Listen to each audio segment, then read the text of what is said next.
Ini adalah buah juwet, buah yang menjadi cikal bakal nama Pulau Jawa. Atau buah ini dahulunya ketika bahasa Kayangan labuh atau turun dari kapal, awak kapalnya itu mencari makanan ke sana kemari yang adanya buah juwet ini. Dan buah ini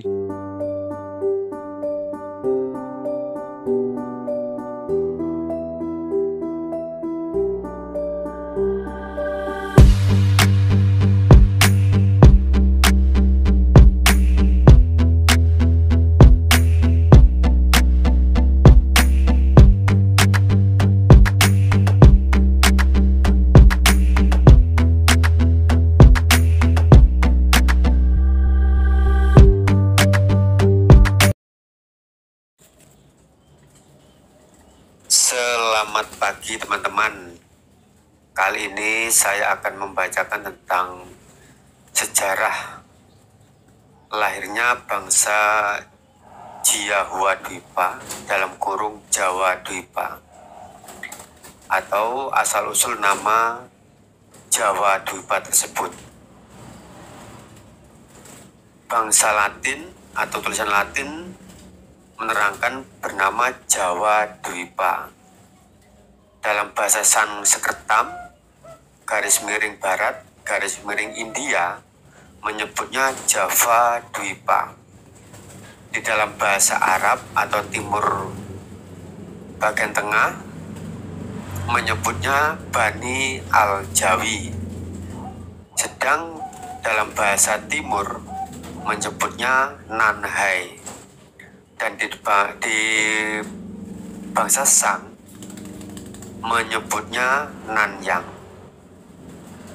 Negeri Laut Selatan atau Nanhai adalah suatu negeri yang keberadaannya di lautan di selatan daratan negeri timur, yang diperintah oleh Waisinu Badrazinayau dalam kurung Vishnu atau Wisnu, yang berpusat di Kayangan Selatan, makanya disebut dengan sebutan Nanyang.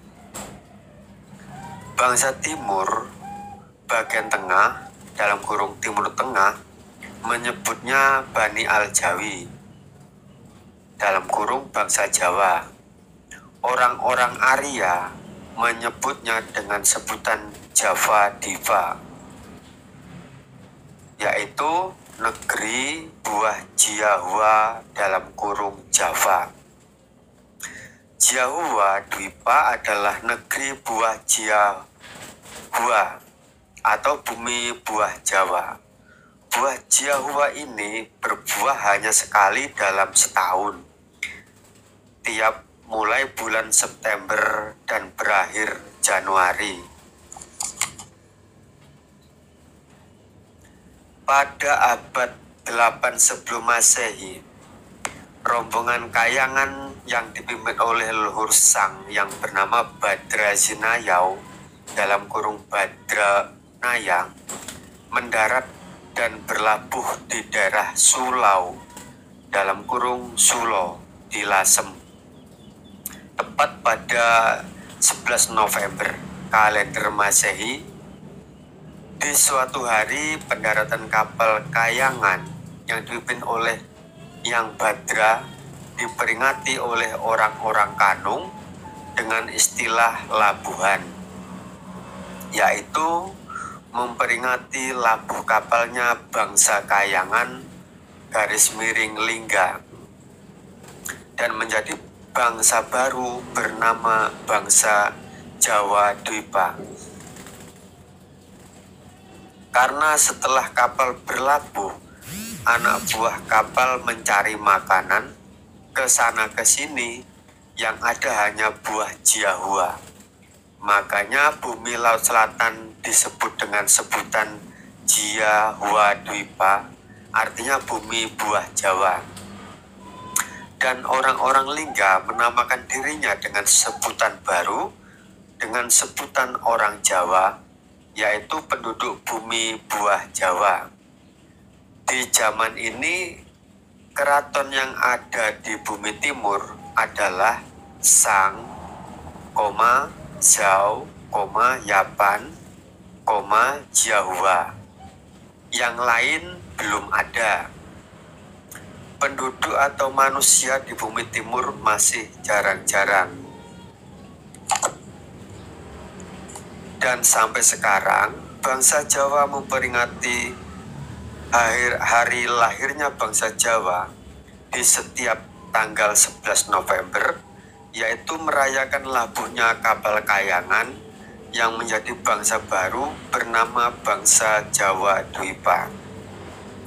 Dan 11 November menjadi tahun baru bangsa Jawa Dwipa, yaitu satu kawit.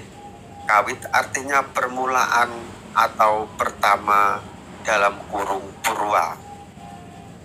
Menjadi bangsa baru bernama bangsa Jawa Dwipa, dan kawit atau permulaan bercocok tanam. Makanya di tahun baru Jawa Dwipa, satu kawit itu tumbak, keris, kundi, pacul, dan semua peralatan dikembangi sebagai besi aji dalam kurung besi yang berharga, yang berguna untuk bekal menjadi bangsa baru, baik untuk bercocok tanam, membuka lahan, dan tumbak keris bisa untuk menjaga ketentraman bangsa Jawa Dwipa dari gangguan dari luar. Jadi bukan Suro atau Saka atau Masehi peringatan mangsa tahun baru Jawa, akan tetapi kawit tahun baru bangsa Jawa Dwipa itu yaitu menetapi perayaan musim labuh, tepatnya 11 November jam 11.00. Sumber Badrakanda. Jadi demikian gambaran ya,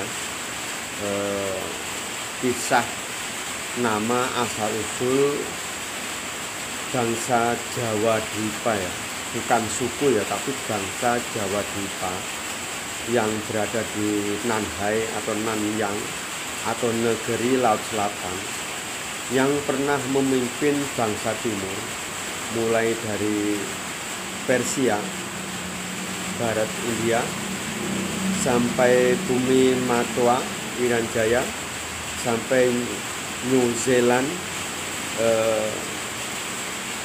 dan juga maksudnya Tambini, New Zealand, dan Australia. Itulah yang disebut bangsa Jawa Dwipa. Sedangkan Jepang, Korea, Cina adalah anak turunnya. Sekaligus Brunei Darussalam dan sekarang Kalimantan itu adalah anak turunnya.